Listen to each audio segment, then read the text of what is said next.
कधी विचार केलाय की एका गोष्टींच्या पुस्तकात एक अशी गोष्ट आहे ज्यात गोष्टच नाहीये? हो, अगदी बरोबर ऐकलत.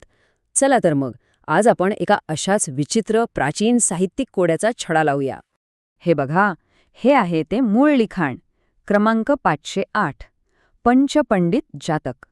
आणि खाली फक्त एकच ओळ, 5 शहाण्या माणसांची जन्मकथा महाउम्मग्ग मध्ये दिली जाईल. थमा, म्हणजे एवढंच? खरंच? आणि इथूनच तर खरी गंमत सुरू होते. एवढ्या मोठ्या कथांच्या संग्रहात ही एक नोंद आहे, पण कथेशिवाय. मग प्रश्न पडतो की कथा कुठे आहे? ही लेखकाची चूक आहे की यामागे काहीतरी मोठं कारण दडलंय? आता याकडे आपण एक चूक म्हणून बघणार नाही आहोत. उलट याकडे एका हुशारीने बनवलेल्या मोठ्या प्रणालीचा एक भाग म्हणून पाहूया. चला आपण मिळून यातले संकेत शोधायला सुरुवात करूया. हे असं असू शकतं की ही चूक नाही, तर त्या रचनेचे एक वैशिष्ट्य आहे. समजा आपण गुप्तहेर आहोत आणि हे कोडा आहे जे आपल्याला सोडवायचंय. चला तर मग याच्या मुळाशी जाऊया. ठीक आहे, तर आपल्या तपासाची सुरुवात करूया. ह्या नोंदीतला प्रत्येक शब्द, प्रत्येक अंक हा आपल्यासाठी एक पुरावा आहे. चला, एका पुराव्याची बारकाईने तपासणी करू. आपला पहिला पुरावा आहे जातक हा शब्द.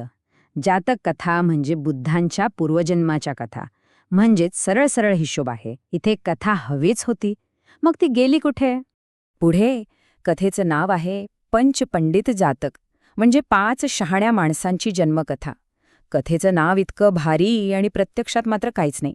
हे तर आणखीनच गोंधळात टाकतंय. आणि हा नंबर बघा, 508. ही काहीतरी बाजूला लिहिलेली टीप नाहीये. हे एका मोठ्या व्यवस्थित रचलेल्या संग्रहाचा अधिकृत भाग आहे. याचा अर्थ हे जे काही आहे ते मुद्दाम केलं गेलंय. आत्तापर्यंत आपण सगळे पुरावे तपासले, आणि गंमत म्हणजे ह्या कोड्याचं उत्तर आपल्या डोळ्यांसमोरच होतं. त्या एका ओळीत जी आपल्याला सुरुवातीपासूनच दिसत होती. ही जी ओळ आहे ना, ही कथा नाहीये. ही तर वाचकांसाठी एक सूचना आहे, एक दिशा आहे. जणू काही एक दिशादर्शक फलक जो आपल्याला योग्य ठिकाणी घेऊन जातोय.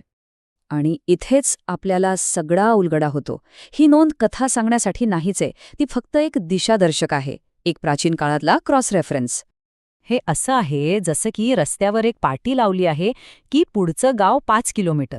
ती पाटी स्वतः गाव नाहीये, पण ती गावाकडे जायचा रस्ता दाखवते. तसंच नोंद क्रमांक 508 आपल्याला महाउम्मगकडे पाठवत आहे, जिथे खरी कथा आहे. किती हुशारीने केलं हे सगळं. ही रिकामी दिसणारी नोंद आपल्याला त्या काळातल्या लेखकांच्या एका जबरदस्त माहिती व्यवस्थापन प्रणालीची ओळख करून देते. हे फक्त एक उदाहरण आहे, पण यामागे एक मोठी सिस्टीम काम करत होती.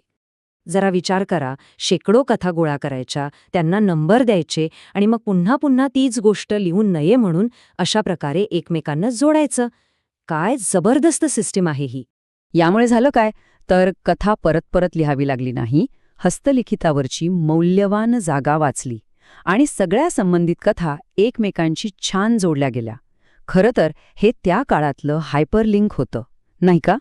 म्हणजे ह्या कोड्याचं उत्तर कोणतीतरी हरवलेली गोष्ट शोधणं नव्हतंच, तर त्या सगळ्या गोष्टींना एकत्र बांधून ठेवणाऱ्या एका ब्रिलियंट रचनेला समजून घेणं होतं. आणि जाता जाता एक विचार, आजच्या काळात आपण रोज कितीतरी हायपरलिंक्स आणि तळटीपा वापरतो, पण आपण कधी विचार करतो का की ही जी दिशा दाखवण्याची पद्धत आहे ती कितीतरी जुनी आणि हुशारीची आहे? विचार करण्यासारखी गोष्ट आहे, नाही का?